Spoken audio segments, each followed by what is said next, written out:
నమస్తే, నేను ఇందు. జగన్మోహన్ రెడ్డి గారు పల్నాడులో పర్యటించిన విషయం మనకు తెలిసిందే. సో మరి ఈ నేపథ్యంలో ఆ కాన్వే కింద పడి సింగయ్య అనే వ్యక్తి అయితే మరణించాడు. సో ఈ క్రమంలో చూసుకుంటే జగన్మోహన్ రెడ్డి గారు స్వయంగా కుటుంబ సభ్యులను పిలిచి మరీ పరామర్శించారు.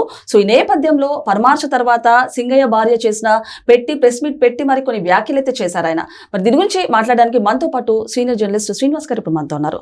నమస్తే సార్. నమస్తే సార్. మరి చూసుకుంటే జగన్మోహన్ రెడ్డి గారు పల్నాడులో పర్యటించిన విషయం మనకు తెలిసిందే. సో జగన్మోహన్ రెడ్డి గారి కాన్వే కింద సింగయ్య అనే వ్యక్తి అయితే పడి మరణించాడు. సో ఈ నేపథ్యంలో చూసుకుంటే జగన్మోహన్ రెడ్డి గారు పిలిచి మరీ పరామర్శించడం జరిగింది సింగయ్య వాళ్ళ భార్యని. సో ఆవిడ ఒక స్టేట్మెంట్ అయితే ఇచ్చారు ప్రెస్ మీట్ పెట్టి పరామర్శ తర్వాత. అంటే ఆయన అంబులెన్స్ లో చనిపోయాడు, వెహికల్ కింద పడి చనిపోలేదంటూ కూడా ఆవిడ చెప్పడం జరిగింది. సో ఎలాంటి పొలిటికల్ టర్న్ తీసుకుంటుందంటారు ఈ విషయం మీద? ఇప్పుడు జగన్మోహన్ రెడ్డి ఇంకొక కొత్త డ్రామాకి తెరదీశారు. అసలు ఇది కోర్టు ధిక్కారం కదా. ఈ కేసులో జగన్మోహన్ రెడ్డి A2, A1 ఆ డ్రైవర్ రమణారెడ్డి అయితే A2 నిందితుడు. కోర్టు ఏమో 2 వారాలు స్టే ఇచ్చిన నేపథ్యంలో ఇప్పుడు ఆమెని తనింటికి పిలిపించుకుని ఈ విధంగా మాట్లాడించటం అంటే జగన్మోహన్ రెడ్డి పరామర్శకు పిలిచాడా, బెదిరించడానికి పిలిచాడా, ప్రలోభ పెట్టడానికి పిలిచాడా? ఆమెను బెదిరించి చెప్పించారని, ఆమెను ప్రలోభాలకి గురి చేశారని. ఇప్పుడు నిజంగా ఏది లూర్ధు మేరీ చెప్పిన మాటలు నిజమైతే ఆమె నిన్న మీడియాతో మాట్లాడిన దాంట్లోనే డబుల్ స్టాండర్డ్. అంబులెన్స్లో ఏదో జరిగింది అని. అంబులెన్స్లో మరి ఆయన చనిపోతే ఆసుపత్రిలో ఎందుకు చేర్చారు? ఆసుపత్రిలో మరి ఎలా మాట్లాడాడు? హాస్పిటల్లో అతను మాట్లాడాడు అనేది వాస్తవం అయితే అంబులెన్స్లో చనిపోవడం అబద్ధం. అంబులెన్స్లో ఏదో జరిగింది అని ఆమె అన్న మాటలు లేని అనుమానాలను రేకెత్తించటం. ఇప్పుడు ఇక్కడ ఆమెను ఎవరో ఒత్తిడికి గురి చేశారని, పోలీసులు ఒత్తిడి చేశారని, లేకపోతే లోకేష్ మనుషులు వచ్చి మా కులం వాళ్లే కొంతమంది ఎస్సీలు ఇలా చెప్పమని బెదిరించారని. ఇది ఇవాళ 15వ రోజు. 15 రోజులుగా నువ్వు దీని గురించి ఎందుకు మాట్లాడలేవు? అంబులెన్స్లోనే ఆయన చనిపోతే హాస్పిటల్లోనే పోలీసులకు చెప్పాలి. అసలు ఇప్పటి వరకు ఈ అనుమానాలు నువ్వెందుకని వ్యక్తీకరించలేదు? ఇప్పుడు ఆ రోజు తెలుగుదేశం పార్టీ కార్యకర్తలు కూడా నాయకులు వెళ్ళి ఏంటి ఒక 50,000 ఏమో ఆమెకు ఆర్థిక సాయం అందించారన్న. చనిపోయింది వైసీపీ కార్యకర్త.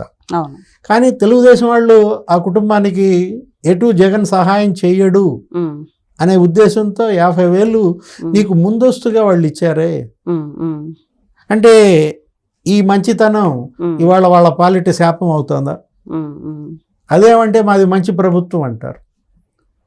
అపాత్ర దానం కూడా చేయకూడదు. ఇప్పుడు ఆ రోజు తెలుగుదేశం కార్యకర్తలు నాయకులు ఆ ఇంటికి వెళ్ళడం, మరి ఆ కుటుంబానికి అండగా ఉండటం, 50,000 సాయం అందించడం తప్పైందా? ఇప్పుడు తెలుగుదేశం పార్టీ కూడా తెలుసుకోవాలి. ఇప్పుడు ఇది జరిగింది, రేపు ఇంకెన్ని ఆరోపణలు ఎదుర్కోవాల్సి వస్తుందో. వాళ్లే చంపి వీళ్ళు చంపారని గతంలో కూడా అనేక ఆరోపణలు చేశారు. ఎవరో దాకా ఎందుకు? వివేకానంద రెడ్డి, జగన్మోహన్ రెడ్డి సొంత బాబాయిని కిరాతకంగా నరికి చంపారు. కానీ గుండెపోటు అన్నారు. ఆ గొడ్డలి వేట్లకి కుట్లు కట్టారు, రక్తం దుడి చేశారు, పూలు చల్లారు, పూలదండలు వేశారు, అసలు తెలియకుండా కప్పెట్టారు. మళ్ళా అది కాస్త కూతురు వచ్చి పట్టుబడితే పోస్ట్ మార్టం చేస్తే 7 గొడ్డలి వేట్లు బయటపడితే హత్య. ఎమ్మటే మళ్ళా ఇది చంద్రబాబు చేయించాడు ఈ హత్య. నారాసుర రక్త చరిత్ర. సిబిఐ ఎవరిని అరెస్ట్ చేసింది? తెలుగుదేశం వాళ్ళని అరెస్ట్ చేసిందా? వైసీపీ వాళ్ళని అరెస్ట్ చేసిందా? ఇప్పుడు అరెస్ట్ అయిన వాళ్ళంతా వైఎస్ఆర్ కాంగ్రెస్ పార్టీ నాయకులు. చెవిరెడ్డి భాస్కర్ రెడ్డి కాదు, అతను ఎవరు? వైఎస్ భాస్కర్ రెడ్డి, లేకపోతే వైఎస్ అవినాష్ రెడ్డి. అతను ఏంటి, అది కడప రాజకీయం, కడప ఎంపీ సీటు కోసమే చంపారు అన్నారు. సొంత కుటుంబ సభ్యులే వివేకానంద రెడ్డిని హత్య చేస్తే సిబిఐ ఆ విషయం బయట పెడితే వీళ్ళు సిబిఐ మీద కేసులు పెడతారు. మనం చూసాం గులకరాయి డ్రామా, లేకపోతే కోడికత్తి డ్రామా, ఇప్పుడు సింగయ్య భార్యతో ఇంకొక డ్రామా. ఇంకెన్ని డ్రామాలు ఆడతారు? ఇప్పుడు వాస్తవం ఏది, వర్ల రామయ్య కొన్ని ప్రశ్నలు వేశారు తెలుగుదేశం నాయకులు. ఇప్పుడు జగన్మోహన్ రెడ్డి ఇవాళ ఏంటి తన కారు కింద పడ్డాడా లేదా స్పష్టంగా కనపడుతుంది ఆ వీడియోలో. దాన్నేమో ఫేక్ వీడియో అంటారు, ఏఐ వీడియో అంటారు. చెప్పేసి అంటున్నారు. ఎస్పీ సతీష్ ఈరోజు స్పష్టంగా చెప్పాడు ఏమని, అది ఫేక్ వీడియో కాదు, అది ఫోరెన్సిక్ ల్యాబ్ నిర్ధారించింది, అది ఏఐ వీడియో అంతకంటే కాదు, ఒరిజినల్ వీడియోలు. మేము ఒక్క వీడియో కాదు, అక్కడ డ్రోన్తో తీసిన విజువల్స్. ఆ తర్వాత ఒక 6 వైసీపీ కార్యకర్తలు వాళ్ళ సెల్ ఫోన్లలో తీసినటువంటి ఆ వీడియోలు. ఇవన్నీ విశ్లేషించి ఫోరెన్సిక్ ల్యాబ్ నిర్ధారించింది జగన్మోహన్ రెడ్డి కారు కిందే అతను పడ్డాడు, నలిగిపోయాడు. ఇప్పుడు ఛాతీ ఇవాళ నలిగిపోయింది, ఎముకలు ఛాతీకి గుచ్చుకున్నాయి, ఛాతీలో రక్తం ఉందని ఇవాళ నీకు పోస్ట్ మార్టం చెప్తుంటే ఆసుపత్రిలో ఏదో జరిగిందని ఆమెతో చెప్పిస్తే, అంటే తెలుగుదేశం వాళ్ళు 50,000 ఇచ్చారు, జగన్మోహన్ రెడ్డి 10 లక్షలు ఇచ్చాడా?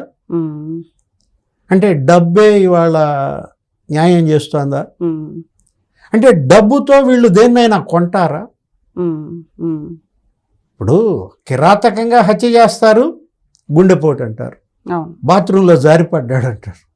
లేకపోతే మనం చూసాం మీ కారు కింద మీ టైర్లతో నలిగి చచ్చిపోతే అది కాస్త అంబులెన్స్లో ఏదో జరిగిందంటారు. చాలా డేంజర్. జగన్మోహన్ రెడ్డి ఇవాళ హానికరం అన్నారు. Smoking is injurious to health, Jaganmohan Reddy is injurious to Andhra Pradesh అని పయ్యావుల కేశవ ఎవరో చెప్పారు.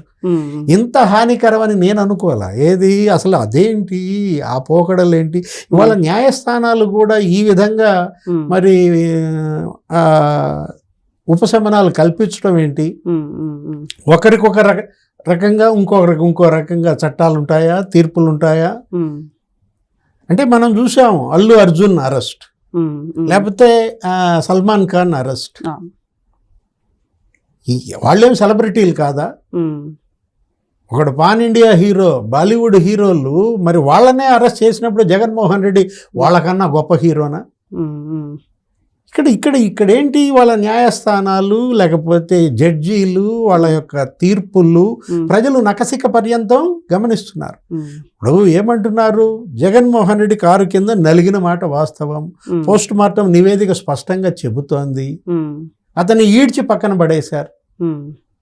ఒక కుక్క పిల్లని పక్కన పడేసినట్టు ఈడ్చి పక్కన పడేశారు. సరే, మీరు అన్నట్టు అంతకు ముందే చెప్పాలనుకుంటే ముందే ఆవిడ చెప్పొచ్చు, నార్మల్గా అంబులెన్స్లోనే చనిపోయారు అన్నది.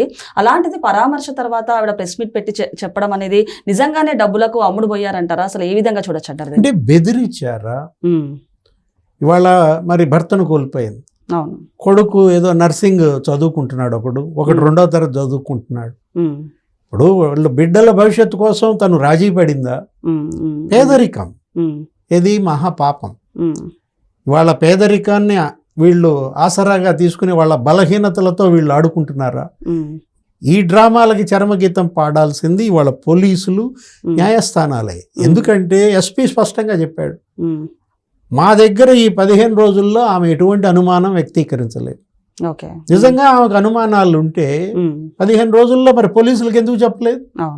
అంటే పోలీసులు అంటే భయమా? జగన్మోహన్ రెడ్డి అంటే ఇష్టమా? ఇప్పుడు మీరు అభిమానులు కావచ్చు, అభిమానంతోనే ఇవాళ సింగయ్య బలయ్యాడు. ఏది ఆ పూలు జల్లడానికి అతను రాకపోతే తన ప్లంబర్ పని తను చేసుకుంటా ఉంటే చక్కగా అతను బతికే ఉండేవాడు. అంటే ఇవాళ ప్రాణాలు తీసే పార్టీగా, ప్రాణాలు తీసే నాయకుడిగా, లేకపోతే ప్రాణాలకి వేలం కట్టే నాయకుడిగా, వెలగట్టే నాయకుడిగా ఎంత వెలగట్టారు? సింగయ్య ప్రాణానికి జగన్మోహన్ రెడ్డి ఖరీదెంత? 10 లక్షల 10 లక్షలు పడ్డాయా? ఇక్కడ దురదృష్టం. అంటే డబ్బుతో నేను ఏదైనా చేస్తాను, ఏది ప్రాణాలు తీస్తాను, హత్యని గుండెపోటు అంటాను, రోడ్డు ప్రమాదంలో చనిపోతే అంబులెన్స్లో చనిపోయారని చెప్తాను, లోకేష్ చంపించాడని చెప్తాను, చంద్రబాబు వివేకానంద రెడ్డిని చంపించడం ఎంత నిజమో ఇవాళ సింగయ్యని మరి లోకేష్ మనుషులు అంబులెన్స్లో ఇది చేశారని. ఇక్కడ అంబులెన్స్లో ఎవరెక్కారు? వీటన్నిటిపైన విచారణ జరపాలి. వాళ్ళ ఎస్పీ సతీష్ కుమార్ అతను ఒక ఫుల్ చేశారు. సతీష్ కుమార్తో ఏమని చెప్పించారు? జగన్ వాహనం కింద నలిగి అతను చనిపోతే దేవినేని అవినాష్ అనుచరుడు వాహనం కింద చనిపోయారని చెప్పారు. పాపం ఆయన నిజంగానే ప్రెస్ మీట్ పెట్టి చెప్పాడు. అంటే వీళ్ళు ఎవరితో ఆడుకోవట్లేదు.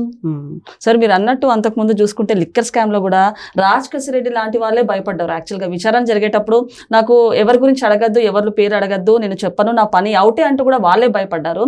అలాంటిది ఇంకా సింగయ్య భార్య ఇలాంటి వాళ్ళు ఎంతవరకు ఉండొచ్చు, ఇంకా భయపడరా? అసలు ఏ విధంగా చూడొచ్చు అంటారు? అంటే మరి అంతిమ లబ్ధిదారు పేరు చెబితే అంతిమ గడియలే అన్నాడు. అవును. ఎవరు? రాజ్ కసిరెడ్డి, అవును, విజయసాయి రెడ్డి. ఇప్పుడు అలాంటి వాళ్ళే జగన్మోహన్ రెడ్డి పేరు చెప్పలేకపోతే పాపం లూర్దు మేరీ ఏం చెప్పొద్దు. బలహీన కుటుంబం, బలహీన వర్గాలకు చెందినటువంటి వాళ్ళు ఇవాళ వీళ్ళేమి నోరు తెరుస్తారు, మేకలే బలవుతాయి. ఇది ఒక పులి జూదం.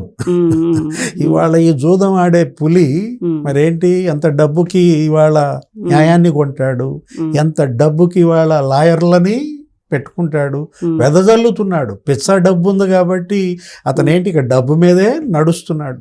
ఇప్పుడు ఎక్కడ నడుస్తున్నాడు?